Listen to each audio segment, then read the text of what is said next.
तो नमस्कार, स्वागत है आप सभी का एग्ज़ाम धुन में। दोस्तों आज की डेट में बहुत बड़े अनाउंसमेंट हो चुके हैं। Super TET, UP TET, LT grade शिक्षक भर्ती, माध्यमिक शिक्षा विभाग की टीजीटी बीजीटी भर्ती, सभी के संबंध में बहुत बड़ा बदलाव हुआ है। तो चलिए दोस्तों वन बाय वन हर एक चीज़ को देख लेते हैं।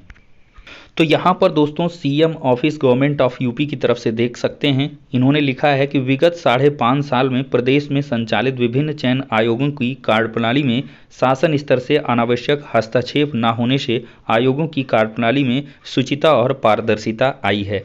साथ ही लिखा है कि मेरिट के आधार पर योग्य अभ्यर्थियों का चयन हो रहा है। अगर नेक्स्ट पेज पर अगर हम नज़र डालें तो प्राथमिक और उच्च प्राथमिक स्तर की टीटी परीक्षा अब नए आयोग के माध्यम से की जाएगी और ये समय पर हो, इसका ख्याल रखा जाए। शिक्षक संस्कृत विद्यालयों का उन्नयन यूपी गवर्नमेंट की प्राथमिकता में है और यहाँ पर संस्कृत विद्यालयों पर फोकस करते हुए चीज़ें लिखी हैं, लेकिन हम सुपर टेट पर फोकस करेंगे। अब दोस्तों सबसे बड़ा सवाल है कि जो पहले इसके प्रपोजल थे नए शिक्षा सेवा चयन आयोग के, ये 2019 से काम चल रहा है, लेकिन अभी तक ये हो नहीं पाया है फाइनली।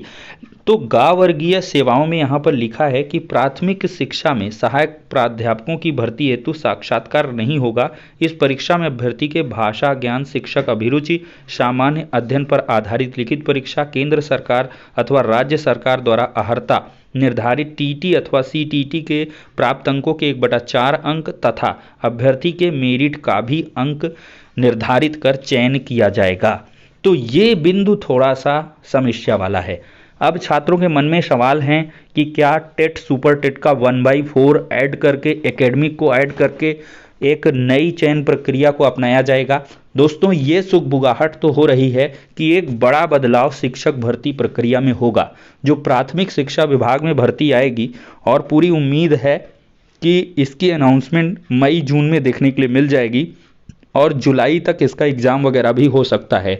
यूपी टेट भी विभाग कराने पर विचार कर रहा है। हालांकि मुख्यमंत्री साहब ने स्पष्ट शब्दों में टीटी के लिए कहा है कि ये प्राथमिकता के साथ समय पर करवाई जाए।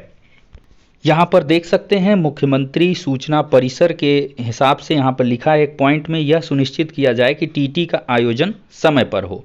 तो मतलब टेट के लिए तो साफ तौर पर कहा गया है और साथ ही साथ इसके लिए बजट वगैरह को भी एलोकेट किया जाएगा और इसका अनुमोदन शासन स्तर को करना है।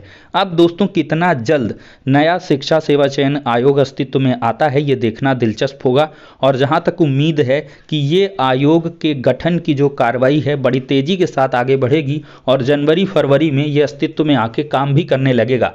क्योंकि टीजीटी पीजीटी में जो पेंडेंसी थी एग्ज़ाम की वो इसी वजह से थी, सदस्य नहीं आ पा रहे थे और इसका जो असल कारण है वो आज दिख चुका है। क्योंकि नए आयोग का गठन होना था, उसी के हिसाब से टीजीटी पीजीटी का एग्ज़ाम और असिस्टेंट प्रोफेसर का एग्ज़ाम होना था, इसी वजह से तीनों का विलय किया गया है। तो ये अब आपको समझ आ गया होगा।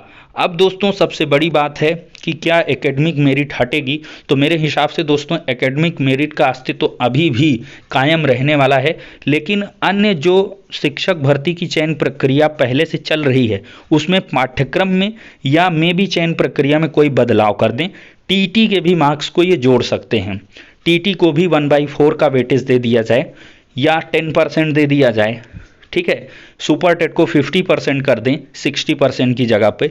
एकेडमिक्स में हाई स्कूल इंटरमीडिएट को हटा सकते हैं, ग्रेजुएशन को और सीधे बीएड को, टीटी को ला सकते हैं, कुछ भी कर सकते हैं, लेकिन एकेडमिक रहेगा और साथ ही साथ आपका सुपर टेट का भी रहेगा। तो आप लोग दिमाग खोल करके अब पढ़ाई को शुरू कर दें, क्योंकि काफ़ी कम वक्त बचा है और लगभग 60,000 पदों पर जो प्रमोशन है वो भी होना है और उसके लिए बीएसए स्तर से सारा काम चल रहा है। जो ज्येष्ठता सूची है वो तैयार की जा रही है।